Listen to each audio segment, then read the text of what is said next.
March 18th, 2014. My mother would have been 100 years old today. I wish to make an announcement that I have found the cause of autism, and it is a lentovirus. This little piece here from Wikipedia is about feline immunodeficiency virus, and I don't want to imply that there's anything about autism that is immunodeficient. That's not what I'm getting at. Rather, I'm just getting at the ability of viruses to do certain things. Okay.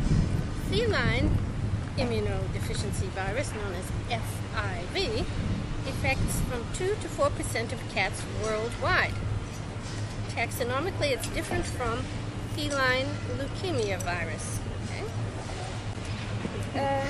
In 1986, this cat thing, FIV, was isolated by a veterinarian at UC Davis, and it's said here that it can attack the immune system of cats and can be tolerated well by cats, but eventually leads to debilitation of the immune system in its feline host by the infection and exhaustion of T helper cells. Now, says the virus gains entry to the host's cell through the interaction of envelope glycoproteins of the virus and the target cell's surface receptors, as would be true in humans. The interaction causes the viral and cellular membranes to fuse, allowing the transfer of the viral DNA into the cytoplasm, where it is reverse transcribed and integrated into the cellular genome and so forth. Now, it says factors that influence the length of the asymptomatic stage. I should have said it progresses slowly. It may be in the cat for a long time, lying dormant. Hence the name of this class of viruses is lentovirus. Lento being slow, works slow. And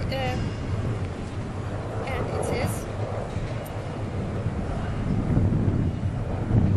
factors that influence the length of the asymptomatic stage include the pathogenicity of the infecting virus, the age of the cat, and the exposure to other pathogens. So, now, to tell you why I come to this. Do I have a background in virology? The answer is extremely no. I was working on a certain book to be called something like Autism, Let's Get on Top of It, or Autism, Cracking the Code, and I had no intention whatsoever of cracking the code. Why would I be able to do that? Normally, it's impossible. But just to show you what books were on my desk when this happened, and this happened 2 days ago, by the way. I was going through this wonderful book by Dr. Sears, which lists so many of the cures, or treatments, therapies. That's why I was reading it, to find out how can there be so many different ways.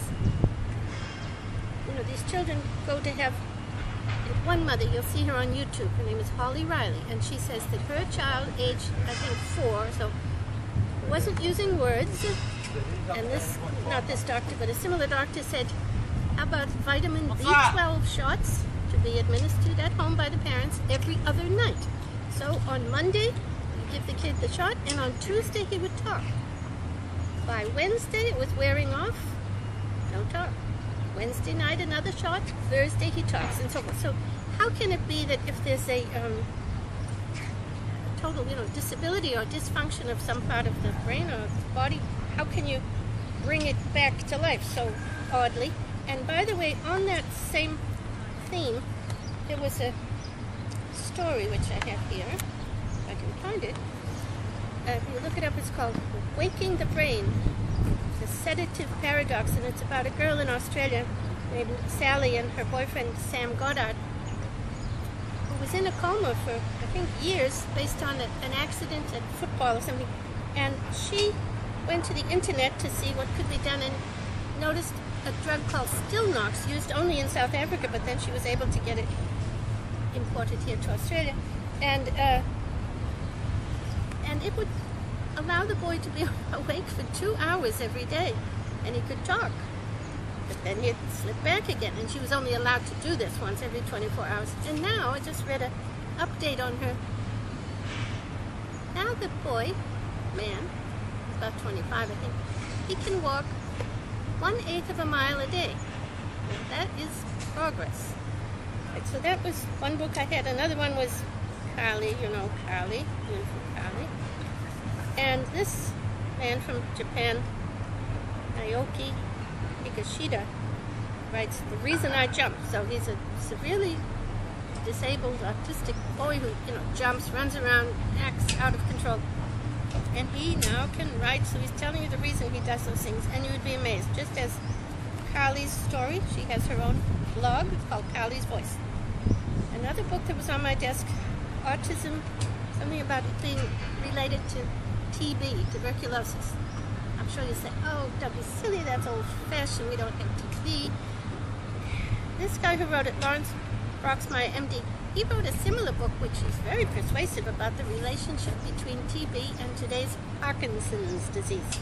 So you might want to take him seriously, but I mean, he has a lot going for that. And if I'm wrong about the lentivirus, maybe the next one in line that you should think about is that guy. His name is Broxmeyer. Okay? I was also reading, one always reads Temple Grandin, doesn't one? And this book, Codes of Evolution, has in it, by Josiah,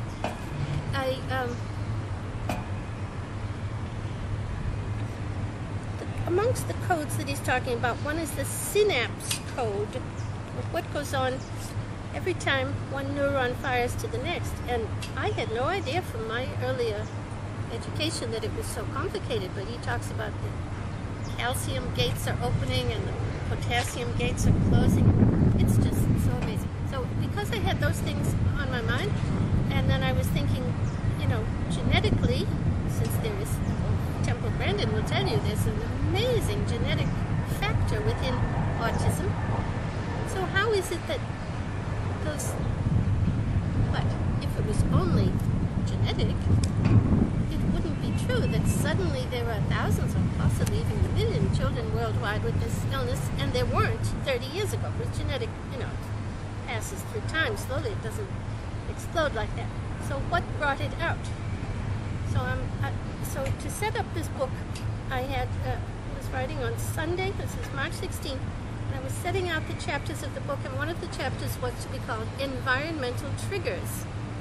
And I had written parts of the other chapters, but I decided to do that one on Sunday. And I thought, all right, look around and you ask, what's in the environment that could attack this child? Even if it is picking on only the ones whose families are genetically predisposed.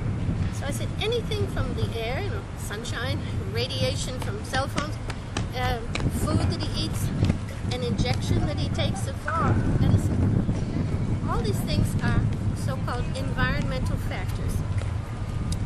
And then, just to be complete, I had another environmental factor is virus.